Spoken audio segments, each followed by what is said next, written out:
if you have a plan, it forces you to kind of create this standard of living that you find is suitable for you and your family. Yeah, you get a good rhythm. Yeah, and once you do that, anything above that or anything below that will feel wrong in a way.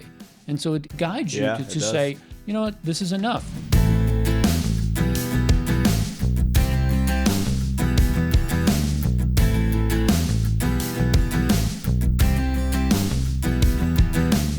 Welcome to Getting Money Right, a show dedicated to helping you achieve financial freedom through education and inspiration so that you can be free to pursue your true life's purpose. We're your hosts. I'm David Thompson here with Leo Sabo, and in this episode, we're going to be peeling back the curtain and sharing a little bit of what's going on in our personal finances, and not necessarily the numbers, but how the meat's made. We're going to go into how we track, how we budget, what tools we use, what it looks like every day, how Ashley and I, when we sit down together and how we go through it, what it looks like when Leo and Natalie sit down together and go through their budget. So we've been talking about tracking expenses. This is something that's extremely important. So now we're going to talk about how we track, why we track, and what it looks like inside of our personal budgets.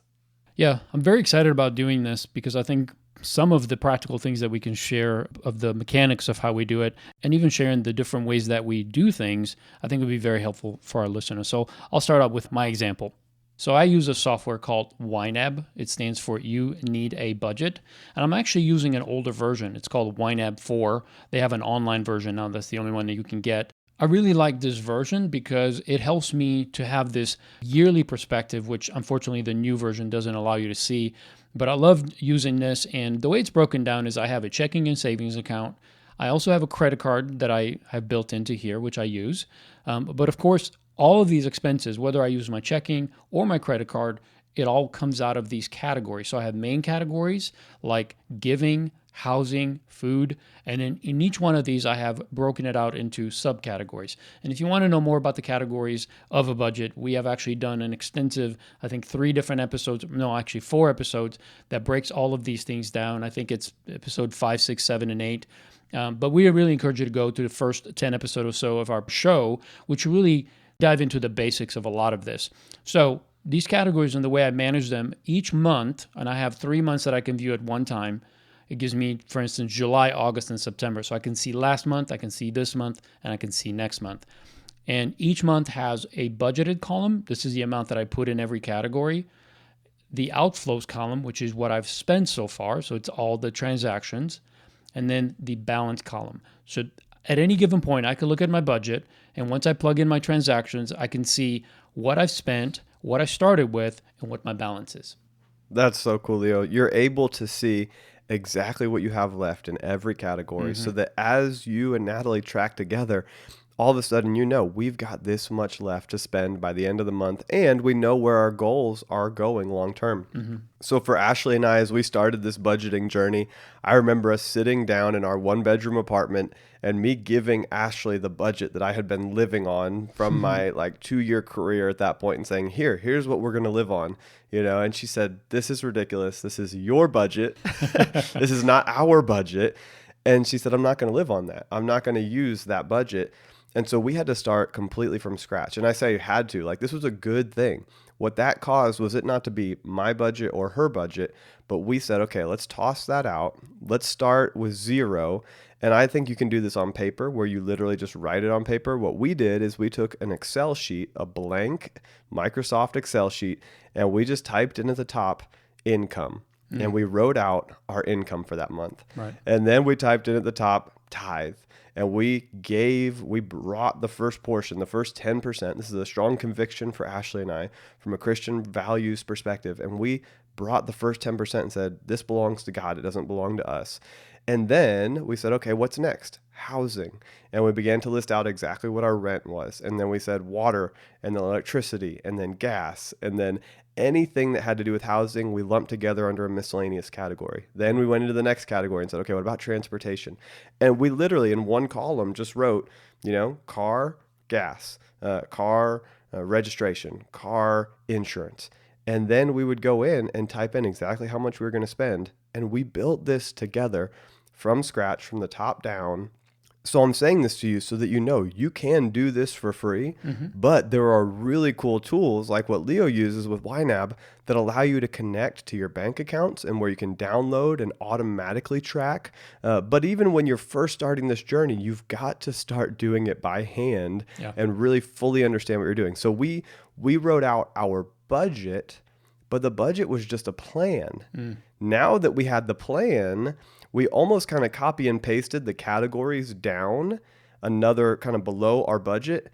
And then we started to track what we were actually spending in that category. And we Right. created some formulas so that every time we spent, let's say we spent $20 on gas and then another $20 on gas, it would automatically calculate and say, you've spent $40 Right.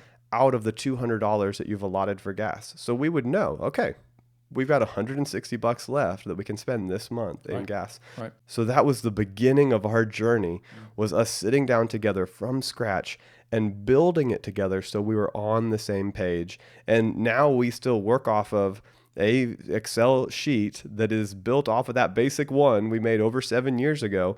And now we have added colors and new categories and more formulas and more percentages so we can kind of see exactly where things are. But we've built this over time together. It wasn't me, the financial nerd, who's one of the hosts of Getting Money Right. It wasn't Pastor David Thompson, the stewardship pastor. No, this is David and Ashley together, building a financial plan for our future that we live on. And it's been complete unity throughout the process. Yeah. Love it. Love it. So let's dive into some of the specifics on this. How do you guys track expenses? How do you stay on top of your budget? What is your typical way of doing that? What does that look like for you? Yeah, so for Ashley and I, every month we sit down and we open up the Excel sheet and we will copy and paste into a new tab or a new workbook. So we have the old one forever there. So I'm looking right now at June and July, and now we're in August. So I'm looking back and I can see, okay, in June, we spent this.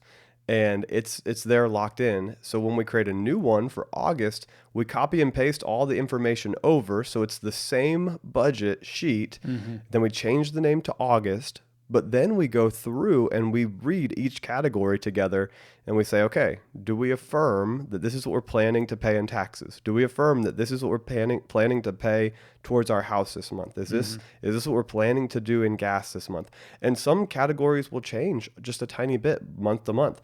And so we together say, is this our plan for August? And because we've been budgeting for a long time, the plan doesn't change a lot. So it's fairly easy now. But early on, it was like, okay, no, we know this new bill is coming, so we're going to have to increase this in the month of August and decrease this. But we did that before the month began. We didn't do it halfway through the month. We didn't say, oh, no, we forgot about this thing. No, at the beginning of the month, we sat down and put that together. We will also then track everything that we spend throughout the month. And so whether we do this weekly, we've gotten to the place where we can do it just about monthly now. And we'll take all those receipts that I talked about earlier that are in that folder, and together we'll lay them out. And Ashley will read the receipt and I'll type it in, or I'll read the receipt and she'll type it in. And we will manually enter every expense from that month. And together we can see, okay, hey, we've done this. We went over $100 in groceries this month. But the month before we were under by 100 because the way it just kind of landed was shopping. Right. We ended up shopping on the first of the month, but not the full week before the first of the month. So we look at it, it averages out, and we're okay. But if we go over by $100 a month, 2-3 months in a row, then all of a sudden we have to make a change. Oh, well, we planned to spend $500, but we spent $600, or we planned to spend $400, but we spent $550. If it's off, we immediately know it's off, and we go back and we make adjustments for the future, and we begin to say, okay, when we have savings set aside, so if we're ever over, it's covered by those savings. But after a long time, every month we're sitting down affirming our new plan each month, and then we're tracking into that. Yeah. One of the things I think that it's important to note here is that you said that you guys do it about once a month. And there's a reason you do that now versus what you used to do when you first started. When you used to first start, you said you would every day enter the transactions and you would do it together. And that created a behavior. It created not only a behavior and a habit, but it created a knowledge of what you guys Yeah. are spending. And I think this is something really crucial to understand. I think everybody, once they manage money this way, they get so in tune with what their lifestyle is. And once they deal with the overspending, why they overspend, and they really come to this place where they're content. They find a lifestyle that's enough for them. They're not wanting a bigger house. They're not wanting a bigger anything. They're just Yeah. kind of saying, you know what? This house suits us. This house is big enough. It's comfortable enough. We've done what we needed to do with it. Or this car, yeah, I could buy a bigger car. I even have the savings for it, but I feel like it would be a waste. So everybody, if they're really in tune and they have financial goals and they're not just living, to the fullest, so to speak, and spending money foolishly, if you have a plan, it forces you to kind of create this standard of living that you find is suitable for you and your family. Yeah, you get a good rhythm. Yeah, and once you do that, anything above that or anything below that will feel wrong in a way. And so it guides you Yeah, to it does. say, you know what, this is enough. I don't need to add another $200 to this category. That would be overspending in my mind because I know that we are more than comfortable with this amount. So I think that's an important thing to realize. The other thing that you said is the fact that you're not tracking it daily anymore tells me that you guys have gotten so comfortable with it and you're sticking to it that it doesn't require this constant monitoring where you're looking at it every Yeah. single day. Yeah. So talk about that a little bit. Yeah, well, so for us, because we know that we're both putting the receipts into the folder, we know everything's going to get tracked, and we know that we're going to talk about each thing. And so if there's something that goes, I'm trying to think of a good example. Just recently, I think I spent $100 on something for the car, and it's just outside of our normal spending in that area. Right. And so I communicated with Ashley before I made the purchase and said, hey, this is happening. So it wouldn't be a shock when we sat down to do it together. But we also have money in the car envelope, and I'm kind of doing air quotes over here because we do it into in the Excel sheet into an electronic bank account way. But we used to do envelopes, Right. and so we have money set aside for the car already. But it allowed me to know, okay, when we get to the end of the month, I've already talked to Ashley about a bigger expense that's coming. Now we don't have to look at every single receipt together that day because we've been doing it for a long time. Right. And we We've know been talking about it. we're talking about it. And we know that, if we start to see a category that's going over, and we will, so I'm saying once a month, honestly, sometimes we do go in and do it a little bit more frequently than that, Yeah, but at a minimum once a month. sure. And when we sit down on that once a month, because we've done it for years, that works for us now. But I will say at the very beginning, we use cash for almost all of our items, not everything, but for a ton, we had envelopes, cash envelopes, where we would take cash out at the beginning of the month and we could physically see how much was left in the envelope to spend in a category. And so every day, every week, we had consistent feedback of how much we had left because our budget was smaller at the time. And together we had some goals that we wanted to hit sooner. And so we're very specific about every dollar that we spent. And that habit that we built early on has allowed us to be more comfortable and just look at it about once a month. I'll still look at the credit card statement or the debit card spending kind of throughout the month to make sure no fraud has happened. Right. But I'm not beholden to every day I've got to get on and make sure everything is perfect because I know where we're at now. Month to month, we'll sit down together and look at it. Yeah, I think that's really important here because after you do this for a while, and this is something I want to really emphasize to our listeners, after you do this for a while, you become so in tune with these numbers, what each category each month allows you to spend, where you are in any given point of the month. You just kind of get this instinctive, it's not that you're doing mental math, it's just that you've been doing it so long that you have a good idea of where you are. And more importantly, you're not spending money out of this big bucket. You're spending money very specifically in each category. Yeah, each category is broken down. Real life We've example. got a bunch of categories here. Yeah. So real life example, yesterday, my computer started acting up. I have a MacBook Air and my mouse pad, my tracking pad started to act up. My right click, so to speak, is not working right. And I thought, gosh, I really need that function because I need to drag and drop things here and there, and it makes it really hard to do some things. So I thought, I need to fix it, but in the meantime, I'm going to buy a mouse, and that will bypass the tracking pad, and I can get it done. So I got on Amazon, of course. I got on eBay, and I looked around a little bit to make sure I'm getting a good deal. And somewhere between $48 and $69 I would spend for this mouse. And I was literally in the cart, plugged in my credit card information on eBay because I was going to buy it from there. And then I stopped. And something kind of triggered and said, hey, you've spent a couple of other things in this area, because it was going to come out of my cash. I have my cash category. Sure, yeah. And it was going to come out of that. And I thought, gosh, if that's going to put me a little tight in that area, and there's other things I want to do. And I thought, no, you know what? I think I could do without this mouse. It would be kind of an impulse buy. It was like a last minute thing. It wasn't something I had planned. It wasn't something I thought about. I just said, you know what? I think I can do without. Plus, I need to make sure I take care of this thing. Whatever's causing this issue needs to be addressed. So I thought, well, what if I have to spend $70 or $80 or $100 fixing that? Now I spend another $69 on a mouse.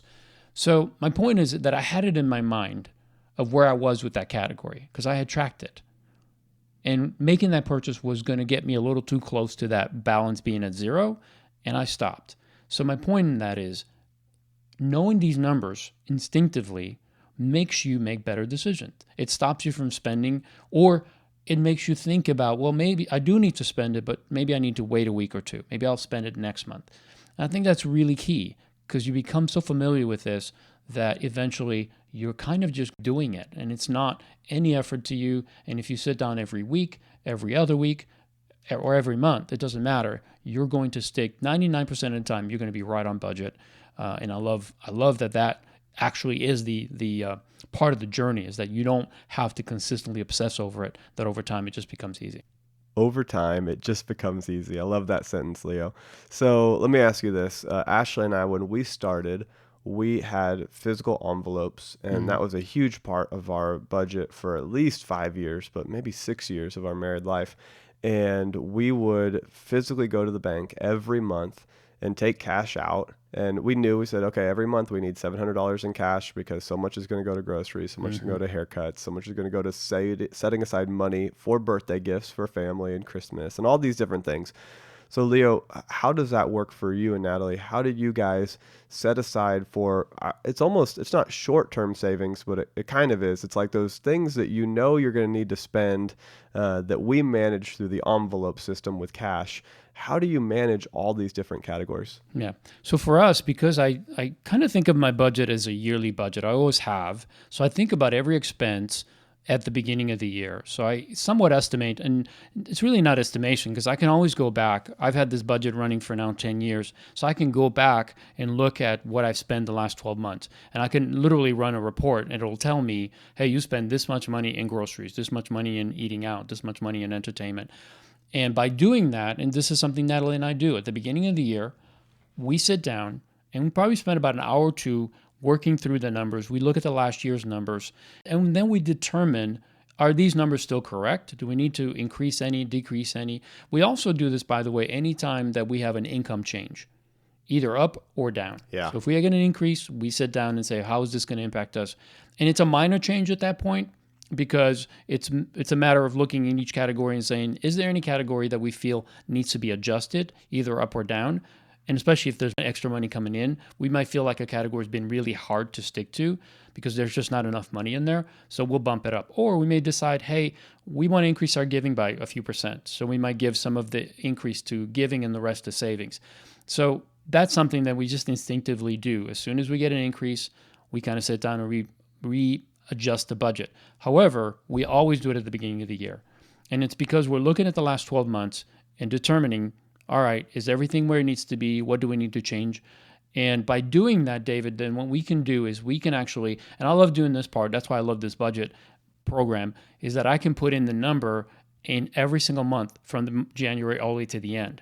So then I can actually go to December and I can see how much money I've allocated for each one of these categories. So my balances will be the full 12-month balance for each category and subcategory. So now I can look and say, okay, I put $100 out for eating out each month. Well, in December, it'll show $1,200 at the beginning of the year because I haven't spent any of it yet.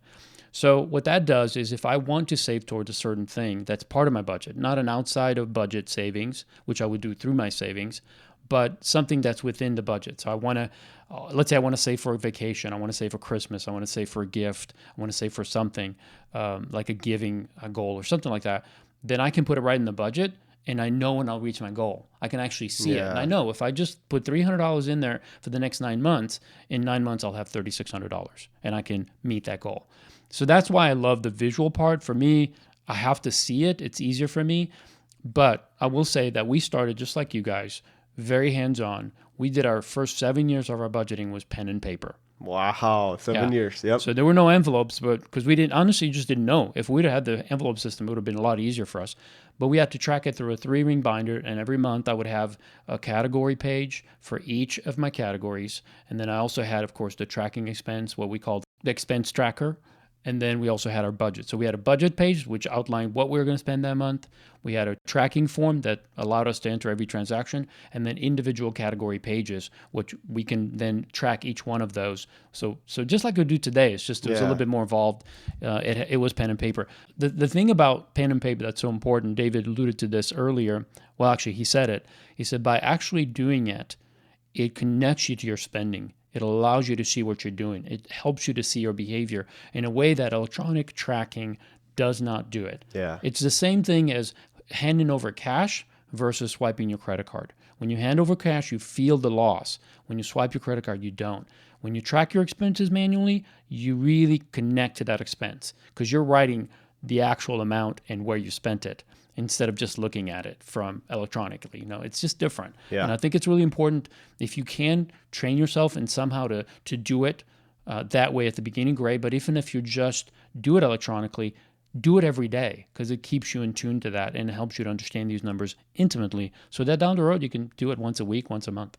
Well, Leo, I'm on your website right now at leosabo.com, and I'm on the resources page, and I'm on the annual budget plan. It says here it's the yearly budget, but this is an Excel version of what you use personally. Now, I know Yes. you use a software, Yes. but you've created, and I know you, I say you, I remember when we worked together and Right. had a team Yep. that created this budget tool.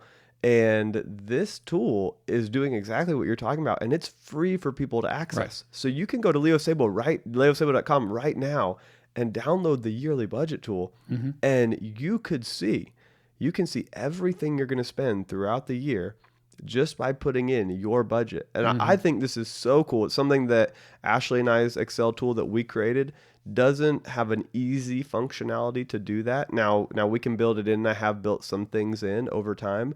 But it works for you, so don't mess with something that's It works. It works for us, and we're happy. Yeah. And we do look at year-long spending as well in different ways. But I love what you said, Leo. You and Natalie at the beginning of the year sit down and make these determinations. And if something changes, if an income goes up or an income goes down, you'll make a shift. But at least once a year, you guys are planning out for the year. Yeah. How much are we gonna spend on birthday gifts? How much are we gonna spend on holidays? How much are we gonna spend on vacation this year?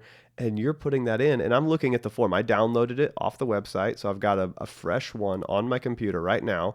Got it open in Excel. And when you type in the budget amount, it puts it into every month moving forward. Yeah, always so to you the don't end even of have the to year. type it. So for Ashley and I right now, our current thing, we copy and paste every month into a new sheet. This, it has every month laid out, and as soon as you type it once, it will move it over into every one for you, Right. into every month, which is very helpful. So I'm only saying this just to encourage the audience. If Ashley and I had started on this form, we would be used to this form, and it would be the first place we'd go. Yeah. I'm telling you as a listener, go to leosabo.com, download under resources, download the yearly budget plan. If you're just getting started with this whole process, go back and listen to more episodes of Getting Money Right. But take the Budget Like a Ninja course on Leo's website and go through and download the electronic forms, download the videos on how to watch those tutorials, and it'll walk you through this, because this is a huge and vital component to having a plan that works for your entire life. And a yearly budget is so important, so important. So Leo, as you begin to look towards your savings goals, how do you track your bigger goals? So that was kind of the month to month. I almost called it small term savings, but even that, it's not really small savings. It's actually just living. It's your categories for living, your clothes, your groceries. But when you get to some of your bigger goals, how do you and Natalie track that? So we always have worked toward creating a margin, meaning that there's more coming in than going out. So the purpose of budgeting for us early on was just to make sure that we're living within our means, because we were living beyond our means. And then once we got it into where we are living below our means and we continue to do it, we realized that we reached that ceiling of lifestyle where we felt comfortable, but our income continued to go up. So as our income continued to go up, we saw surplus. But that surplus also had to take care of some things that we hadn't done, which is college savings, getting our girls married off. We knew we had to set money aside for those kind of things, plus our retirement goals. And then we started talking about investing long-term into real estate. So the way we do those kind of goals is that we actually do them outside of our budget, but we actually have a category, two categories for savings in our budget. One is emergency fund, so that allows us to feed back in should we have any issues with where we take money for an emergency or something that happened that was beyond our budget. Then we take it out of the emergency fund, but that gives us the ability then to trickle that money back in until we build it back up. The other one is investments. Okay. We also have giving goals, but that's part of our giving category. So our investment is kind of a general, it's general in our budget because it allows us to take it out. But then we have goals that we set aside money for. So we have a savings account that's broken up into several different things, right? So we track those in a different way, but it's the same thing. If we want to go on a vacation, actually vacation is built in, so that's not a good example. But if we want to, let's say, buy another car, then we'll have a car replacement fund. Yeah. And that money is going directly into that portion of the savings. We don't have a ton of savings accounts. I don't want to manage 14 savings accounts. Yep. So I just keep a separate ledger that allows me then to, let's say, put $250 a month for car replacement for the next 4 or 5 years, whatever, and then buy another car. And so that's the way we manage it. We try to simplify it in the budget so that we're not tracking that and we're not leaving that money in the checking account. But we have a separate savings account with a separate ledger that allows us to save for those specific things. That's good. So you're talking about having multiple savings accounts and how you don't have to do that because you have a ledger somewhere where you can track this. And this is something that took Ashley and I a while to get to because when we started, we had a bank account for our checking account, but then we had a bank account for our monthly spending. So that's where we kind of did our debit card. And every month, we take money out of the checking account and put it into monthly spending. And we would use a debit card because we were not using debt in any way. We were trying to avoid all debt. Right. So let's say we put $1,000 in there. And throughout the month, we'd use the debit card and spend it down to zero. And so we had general checking where the checks came in. Right. Then we had monthly spending. Then we had a savings account. But then we also had the emergency fund savings, and then we had saving for vacation account, and then we had saving for car replacement account. And every one of these accounts at our particular bank, if you didn't hold a minimum in it or you didn't have enough transactions per month, they wanted to charge you a fee. Right. And so it was a couple of years where we were skirting around those fees by hitting the minimums and doing different things, but we were trying to do it all into a bunch of different accounts through the bank. And over time, and really probably just from spending time with you, Leo, hearing how you do it in this ledger, you have one account where all this long-term savings is happening. And I say long-term, not including retirement and those kind of things, but where this medium-term 3 to 5 year. Yeah, 3 to 5 year. And so that's exactly what we did is we created one account for that. But now we have an Excel sheet that lists out, a column for gifts that we're going to give people, a column for clothes, a column for car replacement, a column for car insurance, because we only spend that once a year. Right? I mean, once a year we pay our annual premium. And so every month we set money aside into that account. But then once a year, we send that money out. And so we're tracking it in a ledger, just like you now. But I think that you inspired us a lot because at one point in time, Leo, we had a multitude of bank accounts. And I don't know if I think our bank loved us because they were like, wow, you've got all this money with us. Thank you so much. Now we've got it all in one single account. And we were able to close those out and declutter our life a little bit. I think it's just easier to manage. I mean, that's really the bottom line. You're accomplishing the same thing, so there's nothing wrong with what you were doing. I think it's just you're trying to juggle different things, and I just don't see the need today to do that when you can so quickly move money back and forth in your accounts if you need to. And listen, whatever you guys have to do, people that are listening, we're not judging. This is for you. Do what works. Whatever works for you, do it. It doesn't matter if it's chaotic. It doesn't matter if it takes you 10 times as long. If it works for you and it helps you to accomplish your goals and stick to them, more power to you. I mean, we're behind you. Do it. Just if you want to adapt something that's easier and if it makes sense to use the forms that we created, then great. I think they're adequate. I think there's other things out there. That's the beauty of the internet is that you can find so many different ways to do this. But bottom line is make sure that you're consistently tracking your expenses, that you're learning from your tracking, that you have a system that works, that you're not justifying some of the behavior that you have, Yeah. or ignoring it altogether, hoping that it'll get better over time. It won't. David and I both, we sound like expert today, but if you go back 27 years, I was fumbling. I was trying to figure out how to do this. I was moving money around all day long, trying to figure out how to make this work. And that's why I think I have some empathy when I'm dealing with clients, is because I understand this juggle. I understand what's going on. I understand the struggle. And I say just keep at it until you finally do realize that there is an easier way, that if you really address the underlying issues of your spending, that everything else will just kind of smooth out. And pretty soon it'll become just second nature to you. You'll do it and you'll think, how could I have ever lived in any other way? Right. And I think that's really exciting. Yeah, that's the biggest takeaway, is that once you implement this, you're going to feel so good. It will make a difference. It's going to shift even just the level of peace in your home. It's going to remove anxiety. It's going to remove fear, because you're going to have a plan in place that you will have walked out for quite some time. And so you're going to feel comfortable and confident in it. Yep.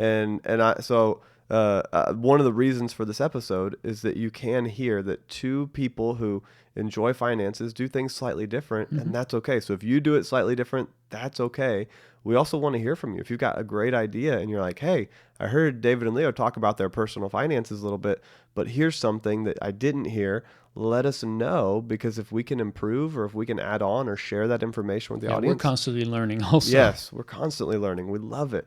So I'm looking at my budget here. I've got my actual budget sheet, and the place where we build the plan every month, and the place that we track everything every month. We've got what we call our savings tracker, which is kind of a ledger for all of those kind of little things that we spend throughout the year. And that's where we track every month. We're going to set aside money for a phone, so that, 2 years later, when we need to replace our phone, we can buy one with cash. We've got some stuff in there for medical expenses for us, medical expenses for our dog. Like right now, there's nothing going on with him, which is great.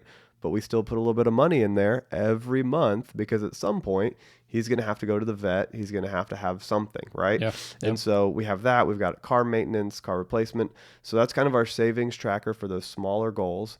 We've got our financial goal sheet, which I mentioned early on in this episode, where, when we go through and hit these big goals and put a big check mark by it, okay, saving for, our first goal was to have zero debt, which we accomplished pretty much right away. But then to have the $15,000 emergency fund, and then to save up to put 20% down on a house, and then to be able to replace the AC unit when it goes out. And then, so we've got another sheet just for tracking those big goals. So those are our kind of our three main things we look at consistently. We've also got a sheet where we track our net worth year to year. Yeah. And so I don't look at this every month. I don't look at this every day.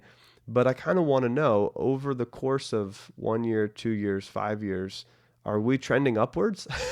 Or are we trending down? Like, how are things going financially? So Leo, do you have anything like that?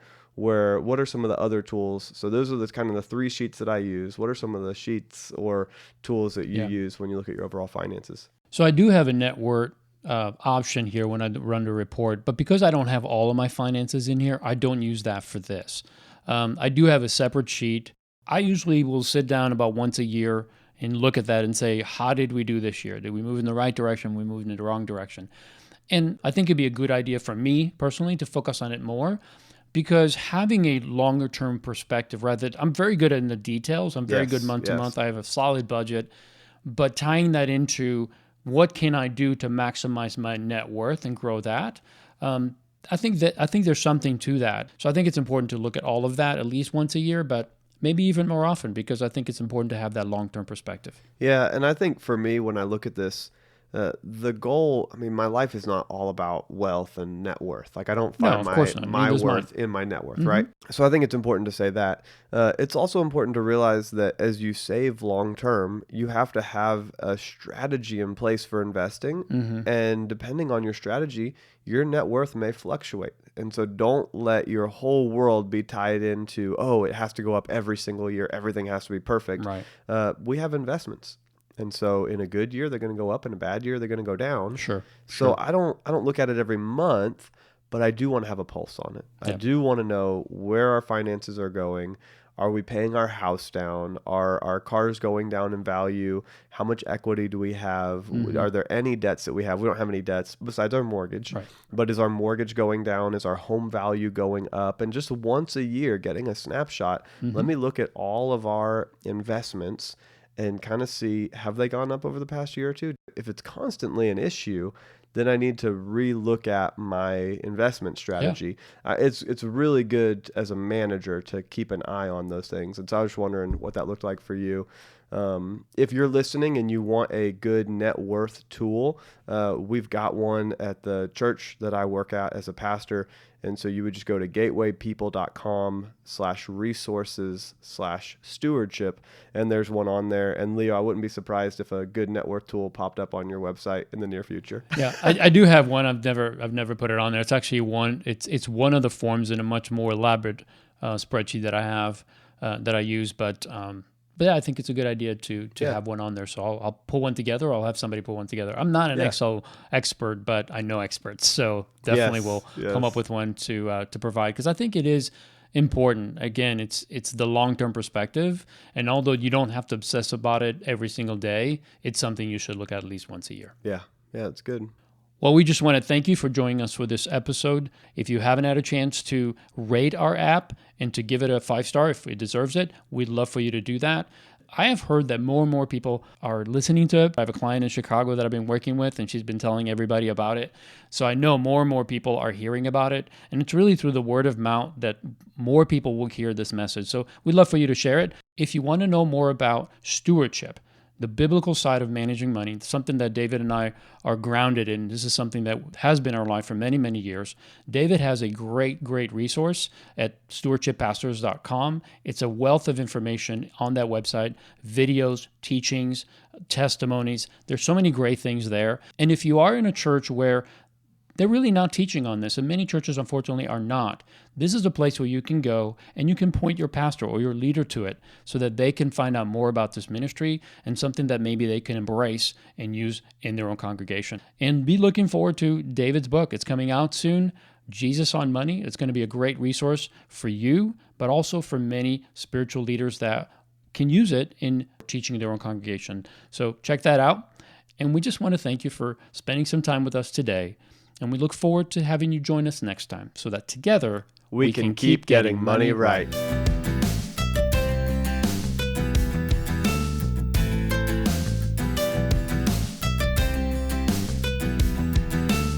We have investments. And so in a good year, they're going to go up. In a bad year, they're going to go down. Sure. So I don't look at it every month, but I do want to have a pulse on it. I do want to know where our finances are going.